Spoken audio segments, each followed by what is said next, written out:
As some of you guys may know, I teamed up with Prodigy to bring back the A4 400G glow plastic, the Prodigy collab. They killed it with these. They feel amazing, perfect like texture of plastic. I'm stoked to see 400G making a comeback. If you saw yesterday's video, you saw me throw these a decent bit. Now, did I throw many good shots with them? I don't really know. It's safe to say I don't quite have them dialed in. Today we're gonna play 9 holes out here at Cornwall Park. Just a nice little, putter style course. We're gonna throw a backhand, we're gonna throw forehand off every tee, see what we can shoot. Just try and dial these things in. Guys, if you picked one of these up, I cannot thank you enough. Looks like a bunch of you have them in hand. Hope you are enjoying them. I'm so happy with how these came out. The stamp, it's just classic, it's clean. Once again, shout out to Prodigy for these as well.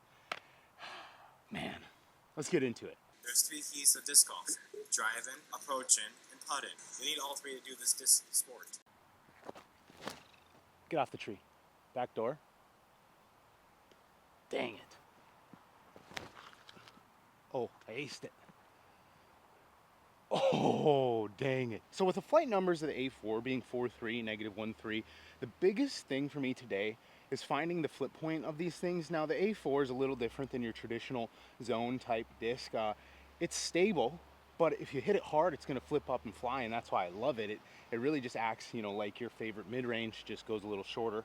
I've said it a million times. That kind of means it's in that tweener stability, where for some players' arm speed, it's gonna be pretty overstable. For some players' arm speeds, it's really gonna be a workable disc, and I think where it got me, in yesterday's video was I just didn't quite know how much I had to put on it to get it to flip up and fly or just hyzer out. And that's kind of the goal for today. No excuses for today, as we actually got a bunch of putts up before we started filming. Just dialing in the putt again, I guess.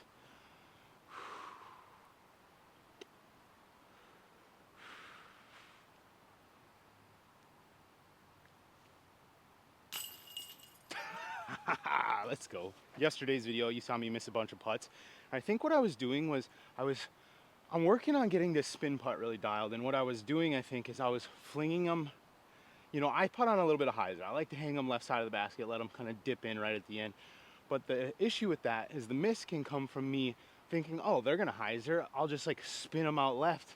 But the reality is, they're not gonna move that much right, you know what I mean? And I was kind of flicking them like this and spinning them out rather than kind of like spinning them up. You know what I mean? You want to keep your hand in line with the pole. And that's like one of the best and worst things about constantly filming yourself play disc golf is you're constantly seeing things you're doing wrong, but maybe it was just a one-off and then you try and fix it, and the reality it's just kind of like a bad day on the course. But the good thing is I putted like shit. I was able to watch every one of those putts back, see what I was doing wrong, and then this morning on the putting green, I feel like I completely fixed it. Slightly different angle than what I would usually show you guys on this hole, but this kind of dead tree, we're just trying to throw a forehand past that, miss it, and it should slide up pretty good. The one I decided to bag right away, guys, was this one. Absolute beauty, double matte stamp. I saw a lot of you guys got like a red mat with a black mat. I'm jealous, I didn't get any of those. Oh yeah. Oh! For the backhand, we're gonna go slight flex, maybe not even flex, just kind of hyzer through the right side gap. Oh, or just through the gut. Not great. So when it comes to the A4, the reason I initially fell in love with this disc was not necessarily for drives off of the tee, although it's great for that, is for in the woods scrambling. At the time I was living in Charlotte. You guys know, Charlotte has a bunch of really good wooded courses, and when you play a bunch of good wooded courses, you're probably gonna have to scramble. And I had that A4, and that little lean out Annie like push out line, just like weird footing where you don't really get your whole body into it and kind of snap the wrist and let them pop up on hyzer. That's the shot that I just love with the A4. So the main goal with today, I guess there's 2 goals: to learn the A4, but also just instill a putting routine into my putt. I don't want to think too much about it, but I feel like you got to set up, maybe find that slot and just pop it in. That's what I want to do. Keep it repetitive. Hole 3, 270.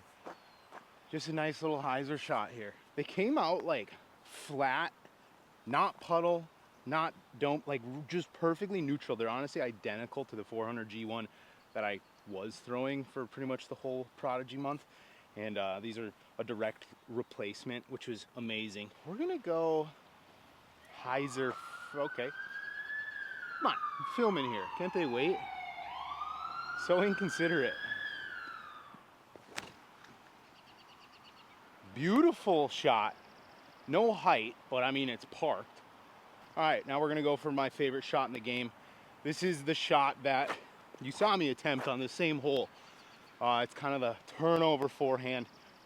You gotta know the stability of your disc to do a shot like this, so we'll see. Come on. Ah, see, they want to tip. I can't wait to get one of these beat up. I'm about to go chuck it into a bunch of trees. I think the good part about the A4s having just a touch of bite on them when they're new is that means when they get beat into that sweet spot, they kind of sit in that pocket for quite a while. Whereas if they came out straighter right away, that means once they're beat up, they'd not be useless, but they'd kind of be past their prime. So usually it's the best, in my opinion, when you got to work a disc in a little bit, and I think most of you would probably agree. My first one's parked, but might as well try and ring up a little C2 here just for some practice.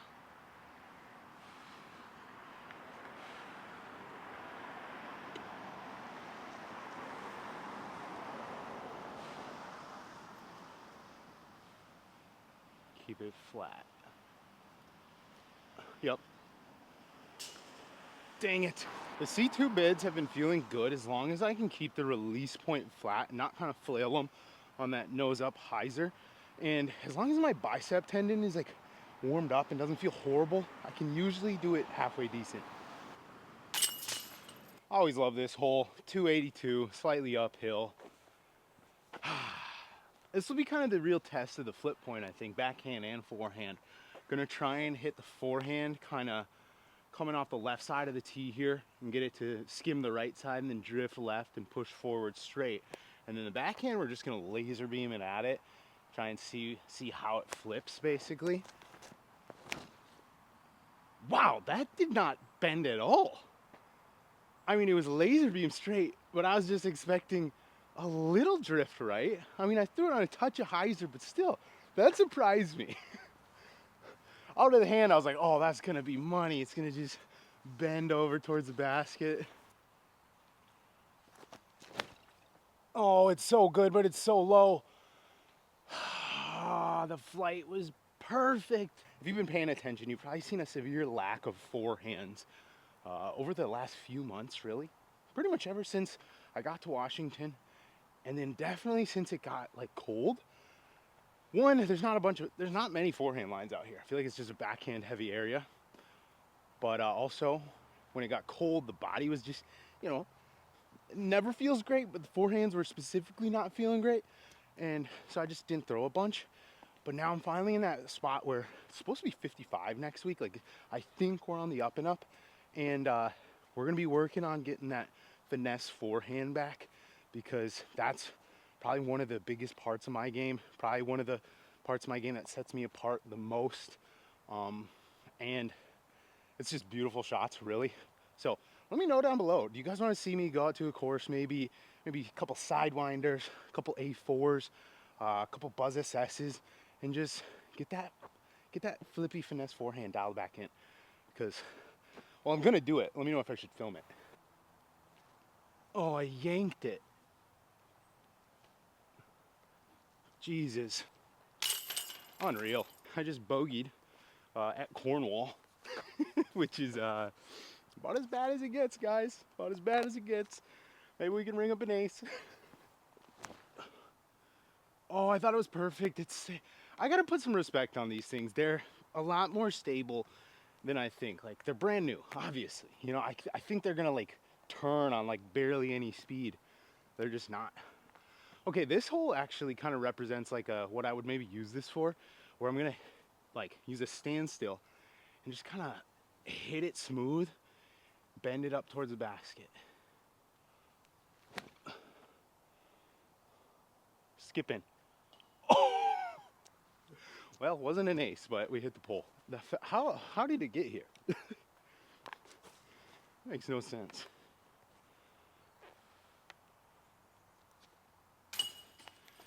Doesn't matter. All right, let's head to the back. Hope you guys are enjoying the video so far. Figured this would be a great time to let you know some ways you can support me and the channel. One of the best ways to do that is head over to powergripusa.com, use code Broderick10. I know they got the pre-orders launched today for the new MVP stuff, the ranges, Silva Saarinen proxies. Now, those, unfortunately, you can't use my code for them, but let them know I sent you if you do go do the pre-order over there. Got a lot of stuff coming with Power Grip this year. Updated website. I know a lot of you guys, including me, have been waiting for that. Pictures of every disc is coming soon, guys. Also, a massive announcement regarding me, Power Grip, and something super cool later this summer. So, also, if you want to support me, Squatch code down in the bio, Birdie Disc Golf Supply, Birdie Molds, and then you can continue to use the Prodigy code as well for any of your Prodigy needs. Unfortunately, the A4s no longer available. They're all sold out. Don't know if we'll ever do more of them. Don't know if the A4 will really ever be ran again because it's currently out of production, but you never know. Let's get back to the video. Made it to the back. Yes, I did drive over here, guys. It's a really long walk between the front and the back of this course. I ain't got all day. 2:30. Nice little hyzer push. Oh yeah, flip. No! Man, I thought I peered it.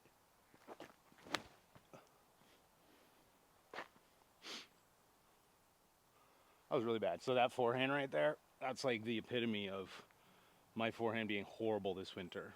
Not that I, don't do that sometimes. That's part of being not amazing at disc golf. But the arm slot just feels rusty. You know what I mean? Hopefully that first one's close enough for a birdie putt, though, because we still are... Oh, no, we bogeyed. I was going to say, we're still 5... No, we're not. We're freaking 3 down. Little low ceiling bid here, it looks like. Going Minnesota slide.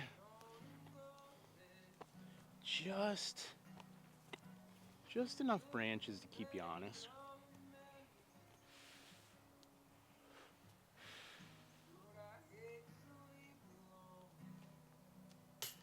I needed more branches, I guess, to knock me down. 222, dead straight. We're gonna swing a little forehand here, right around the left side. Why am I? It's like I'm either throwing it too hard or I'm babying it. I gotta find the in-between. I'm gonna throw both of these forehand, just to make that adjustment. Yeah. See, when my forehand with approach discs doesn't get snap, that's how I know I kind of babied it. Tell me if this is the weirdest thought process ever, or if some of you can relate. So the A4, like I said earlier, it's a scramble disc for me mainly. That's where I feel like it really shines. Tight wooded lines, doing something cool with it. So when you have to throw it just on a normal shot, it feels like there's a disconnect because I want to throw it only on make or break shots where you give it everything you got to make something crazy happen. And the reality is, it's like a 50-50 shot. You either do it or you don't. I guess that's every shot. But when it comes to just throwing that smooth, normal shot, I feel like a slight disconnect with it. I don't know, it's weird. But that's how it feels. Whereas a lot of these forehands today, I think if I just had the zone or A5 on that stock forehand hyzer, it'd be the easiest shot in the world. And obviously that's kind of a mental block that I need to get over because that's just not the relationship you want with a certain mold is to have your mind telling you it's only useful for one thing. I don't know.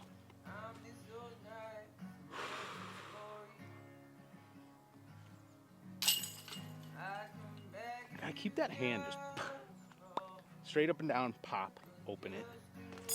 Hole number 8, 209. Beautiful ace run hole.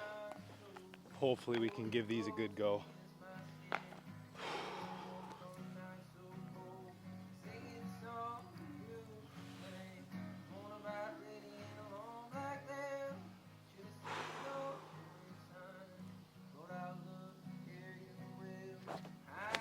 Oh, I did it. Oh, off the tree, then off the basket. No! I mean, still a beautiful line.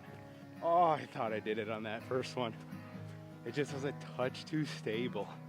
I thought I was just gonna push forward enough. Off the tree and in would have been cooler though.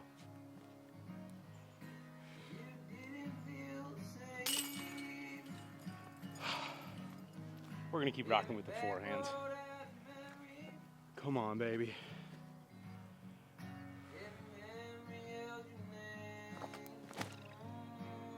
Heiser. Dang it. Okay, okay.